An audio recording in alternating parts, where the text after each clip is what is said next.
วันนี้พามาชม Suzuki SV650X นะครับแม่เจ้า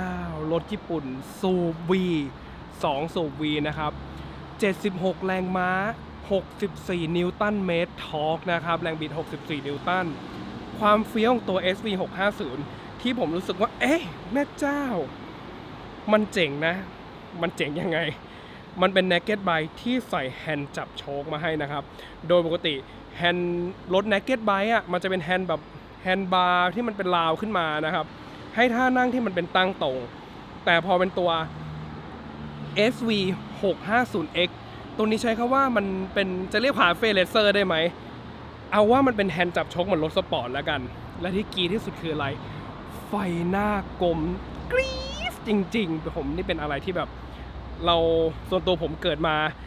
เล่นรถบิ๊กไบค์ตั้งแต่สมัยยุค 80-90 นะครับพอเจอไฟกลมเป็นอะไรที่กรี๊ดจริงๆสตาร์ทให้ฟังหน่อยดีกว่าว่าซูวีทวินเสียงมันเป็นเยี่ยงไรนะครับอันนี้หน้าปัดเรือนใหม่ก็เรียบๆง่ายๆนะครับนุ่มๆนะครับซูวีซูซูกิอีกจุดเด่นหนึ่งที่ถือว่าในรถตลาดบ้านเราคือจะได้เรื่องตัวรถที่เป็น made in Japan นะครับก็คือจะนำเข้าจากญี่ปุ่นทั้งคันไม่ได้ไม่ผลิตที่เมืองไทยนะครับ2สูบ V ด้วย2สูบ V เราจะเจอรถญี่ปุ่นอย่างถ้าเกิดตัวนี้ก็จะเทียบกับ ER6N หรือ Z650 ตัวนั้นก็จะเป็น2สูบเรียงนะครับที่เสียงมันไม่เหมือนนะสูบ V อ่ะสูบ V นะครับ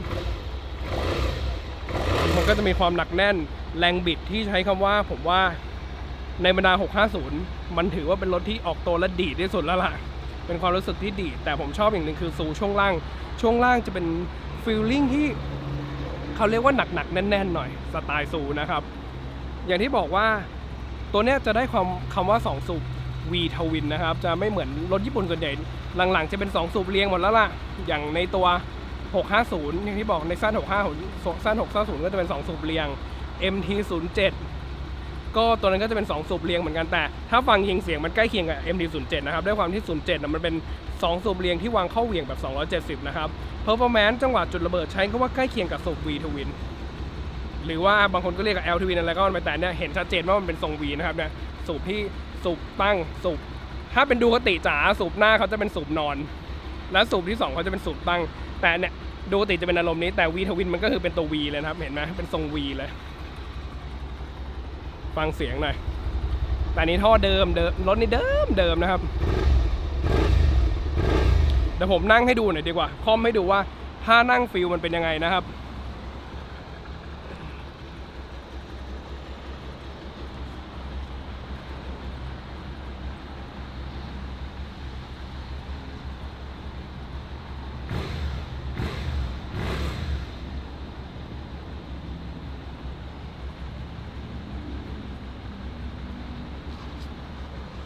สังเกตว่าถ้านั่งผมใช้คำว่าหมอบเป็นรถสปอร์ตเลยนะครับหมอบเป็นรถสปอร์ตแล้วก็ด้วยขาเนี่ยมีความแบบอาจจะไม่เตะไปข้างหลังเหมือนสไตล์รถสปอร์ตจ๋าแต่ก็มีความท่านั่งแบบคาเฟ่เลเซอร์แล้วกันแต่โอเคมันก็เป็นส่ง Naked Bike นะมี Street Fighter มาให้ดูพอดีถ้าตระกูล L Twin จ๋าเห็นมาสเตอร์สูบเขาจะวางแบบนี้เขาจะเรียกว่าสูบนอนกับสูบตั้งนะครับสูบ vertical กับสูบ horizontal นะครับซึ่งมันจะต่างกับตระกูลสูบ V ที่เห็นนะเป็น V เลยเป็น V เลยนี่พามาดูไฟกลมแม่ไฟกลมนี่ทำให้ผมนึกถึงอะไรรู้ไหม CB 400 Super 4 VTEC นะครับแต่ก่อนมันจะเป็นช่วงประมาณช่วงรถยุค 90 นะมันจะเป็นช่วงไฟกลมตาขุ่นแต่ในช่วงปีประมาณ VTEC 2 VTEC 3เนี่ยมันจะเป็นปี 2000 กว่าเขาจะเรียกว่าไฟกลมแบบตาเพชรนะครับสังเกตว่าเราจะเห็นหลอดไฟแล้วแต่ก่อนมันจะเป็นแบบด้านๆหน่อยนะครับฟ้าๆหน่อยในยุคของปี 80-90 นะครับอันนี้ก็จะเป็นอารมณ์นั้นเลยอารมณ์เหมือนรถประมาณยุค 2000 นะครับไฟหน้าไฟกลมเห็นแล้วกรี๊ดดูไฟท้ายหน่อยไฟท้ายก็แหลมๆนะครับอารมณ์แบบก็เหมือนรถผมว่าซูซูกิทำรถย้อนยุคเหมือนคล้ายๆในช่วงของแบบทำเลตโต้กลับมาในรถปี 2011 หลายๆรุ่นนี่ย้อนไปสมัยยุค 80-90 แต่ผมว่าเทรนด์มันมานะมันกลายเป็นว่าค่ายอื่นเขาจะทำสไตล์แบบล้ำๆมาเลยแต่พอซูย้อนกลับไปวันนั้นนะนึกถึงไบเกอร์อารมณ์แบบ 80-90 ก็จะหาเล่นกันนะครับแล้วมาดูกันต่อในส่วนของตัวรถนะครับผมชอบตรงที่ว่าคลาส 650 โชคหน้าปรับได้ด้วยนะครับในเซกเมนต์ใกล้เคียงกันหลายรุ่นปรับได้บางข้างหนึ่งบางรุ่นส่วนใหญ่จะปรับไม่ได้ตัวนี้ปรับได้ซ้ายขวานะครับแต่โอเคมันไม่ได้ฟูลลี่จัดนะครับก็คือจะปรับได้แค่หัวโชคได้นิดนึงจากที่ดูอันนี้ถ้าน่าจะเป็นการปรับพีโหลดนะอันนี้ผมไม่มั่นใจเหมือนกันใครแม่นข้อมูลเมนบอกได้แต่จากที่ดูถ้าการขันนี้น่าจะเป็นพีโหลดซ้ายขวานะครับซึ่งโดยปกติคำว่าพีโหลดเนี่ยระยะยุบตัวจะปรับได้แค่โชคหลังอย่างเดียวมาดูที่โชคหลังหน่อยโชคหลังนี่เป็นโชคแบบทิ้งดิ่งนะครับขันตัวนี้ขันสตัดกันไหมว่ามองไม่เห็นเลยเว้ย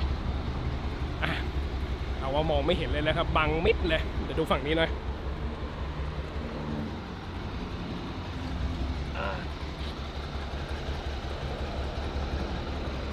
ขันได้มองลำบากมันจะขันได้ที่ด้านบนนะครับคือสามารถขันพีโหลดเพราะปกติคำว่าขันพีโหลดมันขันได้เป็นมาตรฐานนั่นแหละโอ้ตัวแรงเติมมีกับยอนดีนะครับวิ่งไปแล้วไอหยินหยางนี่คันนี้จะได้ยางใหม่หน้าหลังเนี่ยนะครับเราใส่เป็นยางดันหลบนะครับยางหน้าเบอร์120/70 ขอบ 17นะครับส่วนยางหลังเบอร์อะไรวะ160/60 ขอบ 17นะครับได้ยางใหม่หน้าหลังเลยมาดูราคาหน่อยดีกว่าอันนี้ราคาหน้าร้านยังไม่มีส่วนลดนะครับ 199,000 บาทลดปี 2019นะครับเดี๋ยวมีซื้อจริงเดี๋ยวมีส่วนลดให้อีก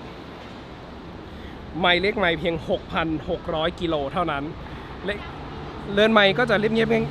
ง่ายๆนะครับแต่ก็บอกครบนะวัดรอบอยู่ด้านบนนะครับความเร็วเป็นดิจิตอลตรงกลางไฟตำแหน่งเกียร์อุณหภูมิความร้อนแล้วก็เกณฑ์น้ำมันนะครับอยู่ด้านล่างอัตราการกินน้ำมันนะครับเลขไมล์โดยรวมเดี๋ยวกดเล่นกดอะไรได้บ้างเนี่ยพวกจับอัตรากี่กิโลลิตรอะไรก็ว่าไปกดเล่นได้นะครับอันนี้ก็จะเป็นทิป A ทิป B แม่เจ้าอยากบอกว่ามือแรกไม่เคยกดปุ่มซ้ายนี่แน่เลยเห็นไหมอันนี้คือทิป total นะครับทิป1ทิป A นะครับทิป B ไม่เคยเคลียร์นะครับเราเก็บไว้อย่างนี้แล้วให้คงความไม่เคยเคลียร์ไว้ถังซูซูกิก็จะเป็นอารมณ์มนๆหน่อยแต่ผมชอบนะผมชอบความเป็นซูซูกิที่เป็นถังที่เขียนคำว่าซูซูกิเนี่ยมันทำให้แบบขลังมากนะครับในสมัยก่อน SV เป็นรถที่ผมว่าตลาดถือว่าเป็นรถที่พรีเมียมขึ้นมาระดับหนึ่งนะครับถ้าเอาว่าในยุคสมัยที่เป็นรถอินวอยเยอะเราจะเห็น Impulse นั้นเป็นยุคสมัยเขาเรียกว่ายุคจดทะเบียนทันแบบไม่ต้องเสียสมรสามิตไม่ต้องตรวจสมอนะครับเสียสมรสามิตอย่างเดียวเราตรวจ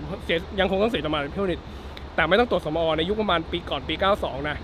Impulse ตอนนั้นยังมีแต่ในยุคของอินาซูมาปี 9 กว่า